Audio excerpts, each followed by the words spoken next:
Shalom everyone, and welcome back to Insights from Likutey Halakhot, Rav Noson's discourses on Likutey Moharan, in particular on Likutey Moharan lesson 24. We're continuing it where we left off in his discourse in section Orach Chaim, the laws of Birkat Hoda'ah, the blessings of giving thanks, discourse number 6, paragraph number 25. We're like in the 9th section. Just to recap a little, and we will go over the text that we mentioned and read in the last class. Rav Nosson is now going into the angels, the makeup of the angels, in particular the angel of Esav, that on one hand he has a simcha as an angel to praise Hashem, because he is serving Hashem technically, but at the other hand he hates us, and he wants to incite and inculcate us, the descendants of Yaakov, with sadness and depression, which is why he hit Yaakov on his hip by the sciatic nerve, pushing away, misplacing the sciatic nerve when hitting Yaakov. Says he was tsolea, he was limping because of that. So now Rav Nosson wants to go into the concept of the angels. And deduced from this, what Rav Nosson is going to bring out is something scary, is that this same attitude you will see also in people. That's what comes out of it. When we see people having this attitude, we can call them kichug hamelachim, the prosecution of the angels against us. When people act this way, which we're going to go into, which is pretty scary, then we see that these people are not really being like the descendants of Jacob. They're being like the angels who hate us. Let's take a look at this idea, okay? So we're going to recap just quickly what we read yesterday, and we'll continue from there into the newer section that Rav Nosson is going to develop. So Rav Nosson says like this, and we read this again yesterday. Therefore, the angel said to Jacob, let me go, because it's dawn, right? And like we said, the famous teaching, the Rashi quotes, Shehigia zmani lo machshira. It's my time to sing before God. The angels, the ministering angels, all angels, they have a singing time. Some angels sing once a day, some once a week, some once a month, some once a year, some once in a lifetime. He said his time for singing is now. I have to now in the morning sing to Hashem. And explains why is it like that. Even for this terrible angel of Esav called Samech Mem, because all the angels above, they sing Shira with joy. Because you can only sing to Hashem if you're happy. If you're not happy, you're not singing the words. Like in Shacharit also. You can say the words of Shacharit, like a dead person, or you can use them as praise and actually sing them to Hashem, and that comes from joy. Okay? Because by the angels, their whole life force and their establishment comes from singing to Hashem. Comes from simcha and singing to Hashem as the byproduct.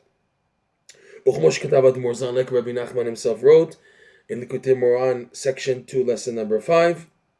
We saw there in the section 10 of that lesson. Shenikra medor malachim shechakim, like we went into last class. The dwelling domain of the 7 heavens of the angels is called shechakim, that they grind the manna for the tzaddikim. And another insight that we didn't mention yesterday is that the angels' biggest joy is serving tzaddikim. That we didn't mention. That the Gemara says that they're grinding manna for the tzaddikim. They're grinding it, which is like a metaphor, it's an idea. But it's real, but it's on a spiritual dimension. The manna is a spiritual food. And the tzaddikim in this world want to also nourish from that spiritual food, even though they're eating physical sustenance, physical matter. So the angels have to, so to speak, constrict the manna. That's the idea of grinding it, so that it's in smaller pieces. Small, so small that it's ground. And the grinding, the specks of ground manna is what's sent to this world. It gives to the tzaddikim a taste of it, okay? And also that there should be a lot left over in the world to come for them to gain bliss from. But the greatest joy of the angels is that they're serving the tzaddikim. They're helping the tzaddikim to have existence in this world. That's why they're grinding mana. Okay, shechakim. And Rabbi Nachman's insight is al shem aschok. It's called shechakim because it's grammatically similar to the word for laughter, which we said in last class. Vasimcha, the joy, etc. That's in lesson 5. Here we go now. So what's the problem? If the angels are happy, even the angel of Esav is telling Yaakov, let me go so I can sing before Hashem. So where's there room for hatred, for jealousy? Where's there room for Esav's angel to be so bad? If now all the angels, including Esav's angel, sings before Hashem, where's there room for bad? Watch what Rav Nosson is going to say, and we learn a major lesson from this point. Aval kol kitrugam shel kama malachim. However, the whole prosecution of several, not all, several angels, and we can deduce, including Esav's angel, because he's the hot topic of this whole discourse right now, hu al ha'adam sheba'olam hazeh. Their whole kitrug, their whole not jealousy, but their opposition of the angels is on man who's in this world. She'omrim, that they say, we're going to go into this verse a little. This is a verse from Psalms, chapter 8, verse number 5. A famous verse. Ma enosh ki tizkerenu, uven adam ki tifkedenu. Let's go into this verse a little, and then we'll go back to Rav Nosson. This verse, what is man that Hashem, you should remember them? Uven adam, and son of man, like mankind is enosh, and son of man, that you should tifkedenu, that you should poked, you should visit him and take care of him and sustain him. Okay? So this verse, the Midrash and the Gemara use. The Gemara brings a story. You know what? Let's take a look first at the Midrash. The Midrash Rabbah has this verse. And we're reading from Midrash Rabbah, Bereshit, chapter 8, paragraph number 6. Okay, we'll read to the point that we need to get to. Rav Huna b'shem Rabbi Aivu Amar. Rabbi Huna, in the name of Rabbi Aivu, said the following. B'da'at bera'o. Hashem purposely created man in the following way, that he created his needs before man. In other words, the 6 days, the 5 days plus part of the 6th day that preceded the creation of man were all preparations for man.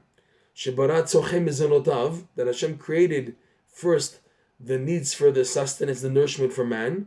V'chakach bera'o, and afterwards he created man on the 6th day.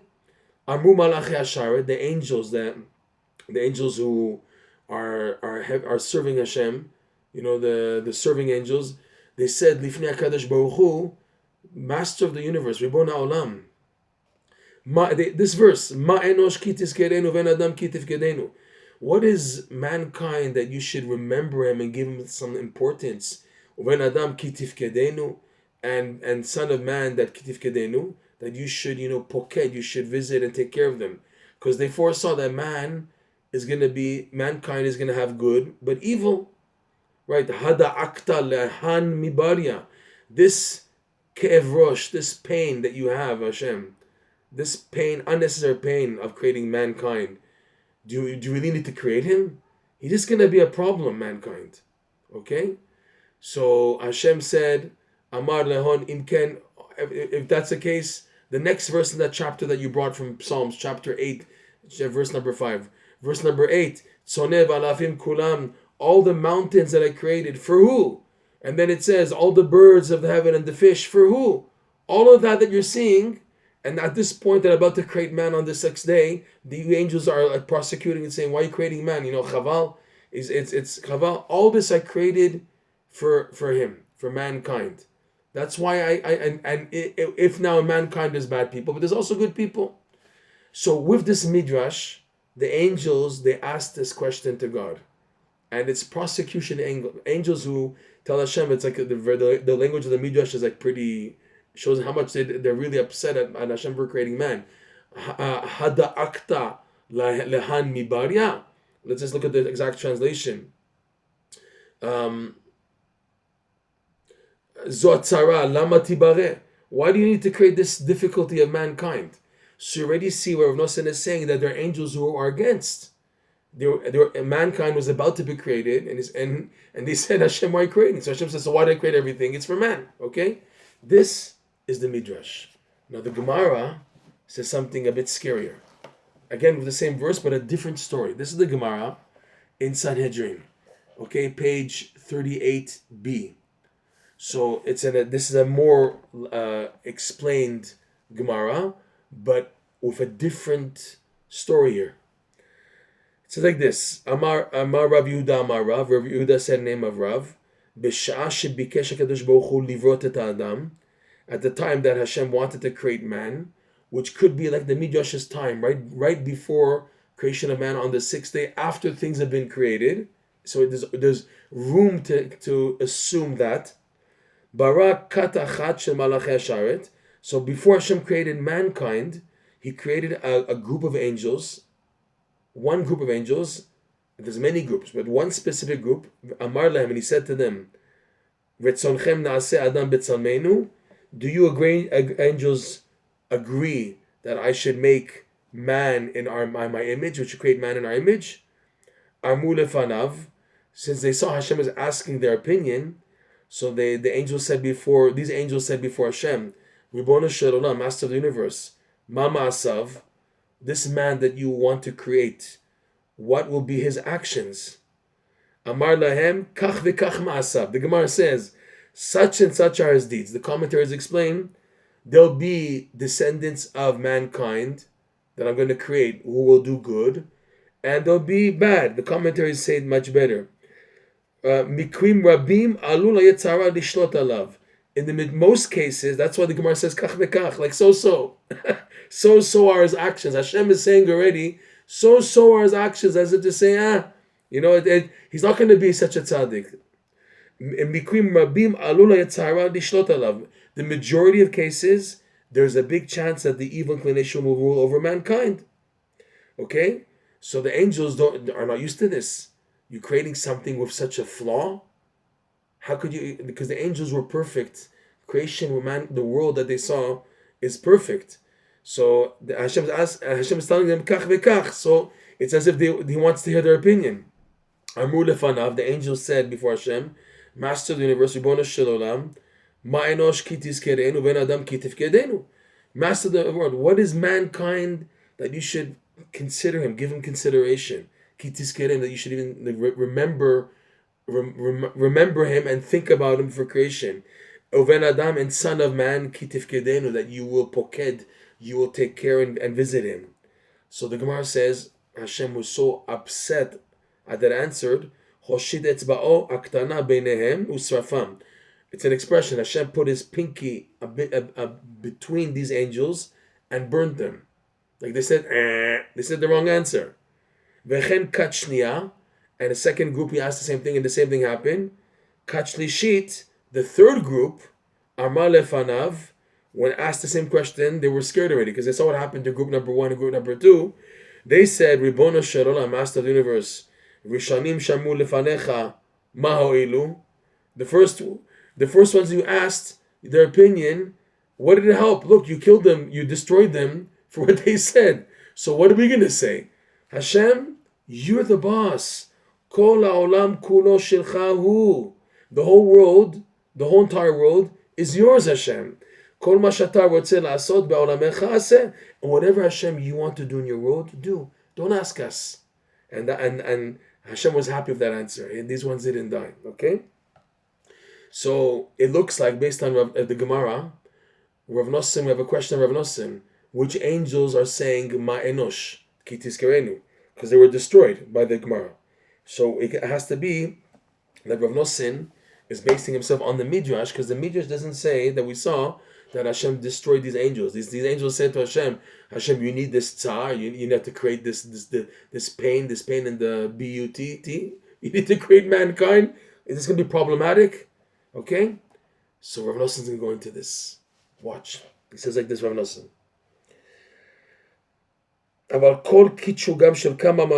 Again, but however, even though on one hand the angels, as angels, they're happy because they live in shchakim. The whole thing is laughter, ha ha ha, and simcha, and they sing, so therefore they have to have a happy attitude. Okay? A happy demeanor, that's the word. Okay? So they were very upset. Shebkama malachim, there's several angels, and we see which one angels, one from the Midrash, and other angels outside of the story from the Gemara, because they can't be the first and second group because they were destroyed. And Uncle Sam, Esav's angel, is an angel that's continuing to exist. So he wasn't destroyed, okay? So it makes sense that it's from the category from the Midrash. Aval kol kitshugam shebkama malachim. However, all the prosecution, the against, the opposition of several angels, hu al adam shebaolam hazeh, is against the man who's in this world, that they say, like we saw right now, ma'enosh kitis kerenu, etc. What is mankind that you have to remember them, Hashem, and to give them importance? You said yourself, like the Gemara says, kach vekach, so and so, their actions won't be perfect. The majority of them will fall to the trap of the Yetzer Hara. Because what's their idea? What's the idea of the angels? They are happy in a complete perspective of being an angel and not being tainted by sin, from there to sing, from being good and holy and proper, from there to sing. However, mankind, it's not proper, Hashem, for mankind to sing before you with joy. Why not? Why not? Why you angels yes and mankind no? Because mankind is so sunken into the matter, the physicality of this world, shemalet ta'avot, which is filled with all types of tests of lusts and desires, shem atzvut, which are in reality sadness. Because Rabbi Nachman says in this lesson 24, b'chol etzev yeh motar. Wherever there's a person who has, addictions, motarot, and a person is after additional things that he doesn't need, addict from the word addition also you can say, he's really after things that the body doesn't need, the person doesn't need, but he's after them. It's because of sadness. B'chol etzev yeh motar. Wherever there's motar, there's addictions to things which are lusts and desires which are not necessary, there you'll find atzvut, sadness. The reason for that happening, because the person's unhappy. The person who overeats, he's not happy. He doesn't know what to do, so he keeps on stopping himself, more cakes, more cookies, because he's not happy. He feels an emptiness and he has to fill it up. And that's characteristic of this world. That's how this world is, okay? So the angels are saying it's not proper and fitting for a human being to sing out of joy because he is sunken in this world, which is filled with lust and desires, which is sadness and depression, etc. Vehem mitgarim bo. Okay, there's two ways to understand what Rasul is saying. And these angels, they attack man. They hate him. That's a proper way of explaining it. You can also explain it, and the lusts are just attacking man. No, but it's the angels, because of their opposition and their hatred and their prosecution against mankind, so they attack man. They say you're not fitting to sing before God out of joy, because to sing means simcha, and you guys don't have simcha because you're from this world. Okay? Aval enam yodim. Rav Nosson writes, however, the angels, what could be more than angels? Or these specific angels who are prosecuting against mankind, they don't know. She'adraba. It's just the opposite of what they think, and they can't fathom it. They can't grasp it. Ze'ikar hashir v'shevach v'simcha. This is the essence of song. This is the essence of praising God. This is the essence of joy. Av Hashem Yitbarach, the song and the Shevach and the Simcha of Hashem Yitbarach, of Hashem blessed be He. What? Keshe'olah hasimcha mizeh ha'olam ha'asiyah, when specifically joy comes from this world of action, the lowest of the four worlds, the lowest dimension of the four dimensions, the world of action and physicality. Shemale atzvut yagon v'nachad. This world, ask anybody who's lived life, they will tell you that life has its challenges of sadness, melancholy, and moaning and moaning and sighing over the pains that they go through, the difficulties. Okay, but he's saying the main thing is when simcha comes from such a background, that when Jewish people, mankind, strengthen themselves.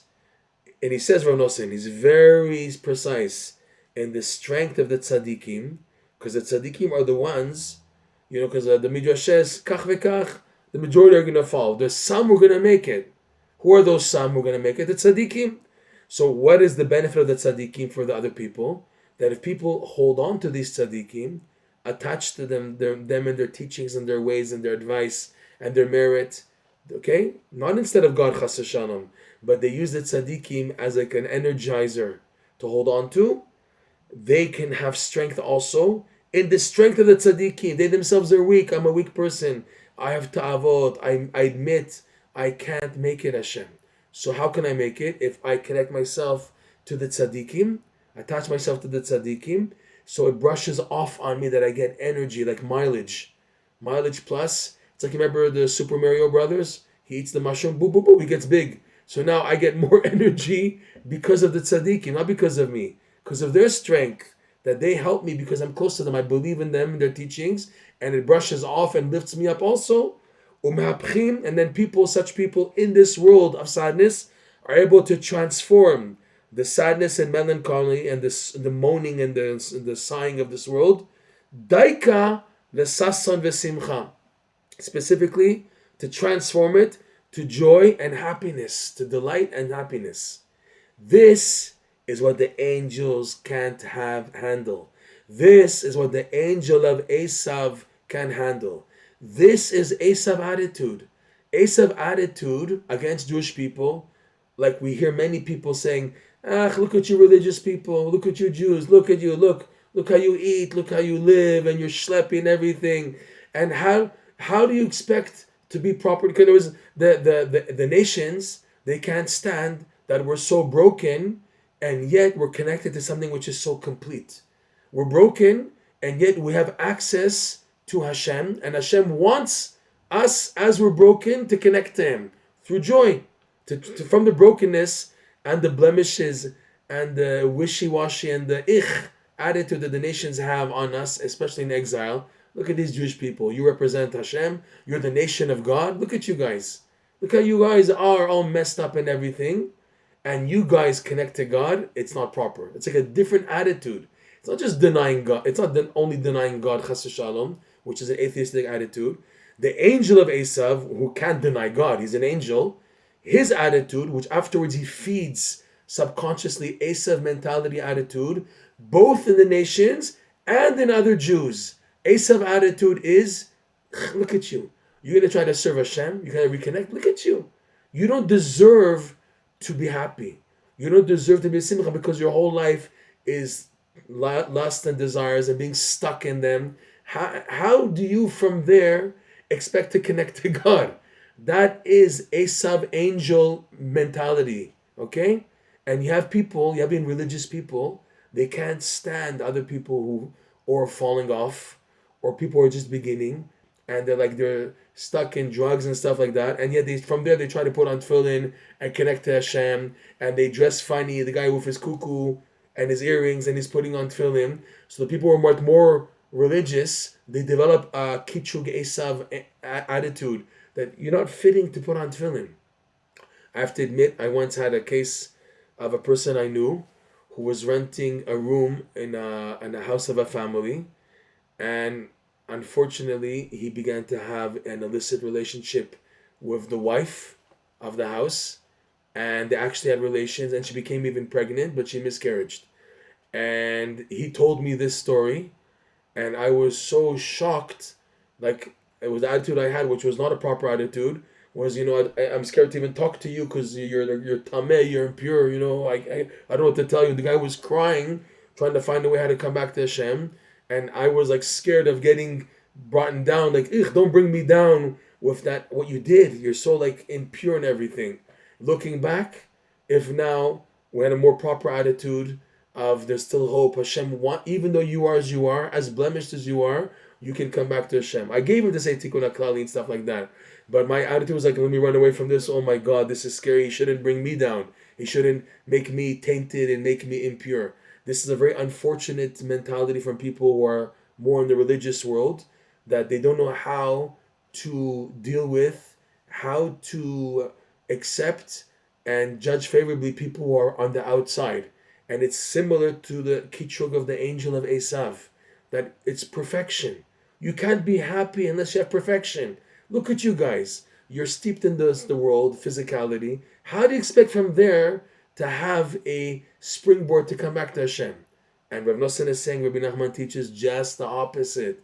It's specifically Yagon Vanacha, sadness and melancholy, transforming that to happiness. That a person can say, just the opposite. I'm so far, and yet I want to connect.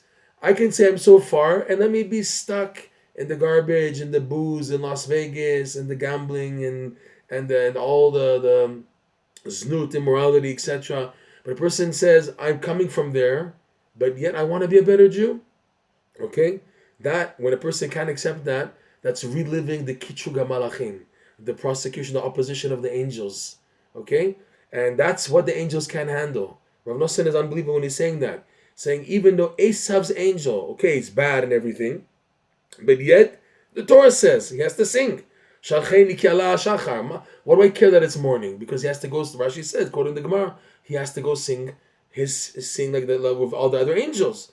And you can only sing if you're happy. Like he said, the domain of the angels is shechakim, schok, there's laughter. Even Uncle Sam, the angel of Esav, has his happiness in serving God and doing his mission. Okay? But they can't handle several angels. They can't handle that people, such low lives, and yet want to sing to Hashem, want to connect to God. Let it be. Let it be. No, it can't be. That was the whole problem with the angel of Esav, Rav Nosson says. And that's how it can be two opposites in one. On one hand, angels can be happy, but on the other hand, they can't stand imperfection. And even though a person's imperfect, and blemished, and still yet he wants to be besimcha, he wants to praise Hashem. Let him. No, it can't be. Two opposites. They can't grab this idea of turning sadness and depression into joy. They can't grab it. It's two opposites. And that, Rabbi Nachman says, is the power of a Jew. Is why Hashem put us in this world.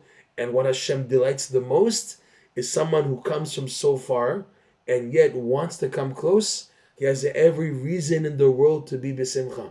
Every reason to be besimcha. Look what you want. Look where you're coming from. And you're still steeped in all the desires and everything. And yet you want to connect to Hashem. You want to sing to Hashem. You want to praise Hashem. You want to be besimcha. You have every reason to be besimcha because of that. That in itself is the root of the simcha. And they can't get it because they're perfectionists. The angels are perfectionists. And there are many Jews out there. They're also perfectionists. And they can't handle the taint of someone so far trying to come close and to be acceptable. You don't want to help him, okay, but at least don't put a wall. Don't make it more difficult. Don't look at him with an evil eye and put evil on him. Take it easy. Mind your own business. Let him find his way. If you can help him, fine. You can. The other people are more mukhshar. They're more trained to help these type of people. Besides that, it's good. Send them to those type of people, no problem. But don't be a wall. Don't repeat the kitrug of Esav, the kitrug of the angel of Esav. We'll stop here and visit Hashem next class to continue this amazing idea. We should be zochet to fulfill this, to realize as far as I am, to transform that to happiness. And this is what the angel of Esav cannot stand.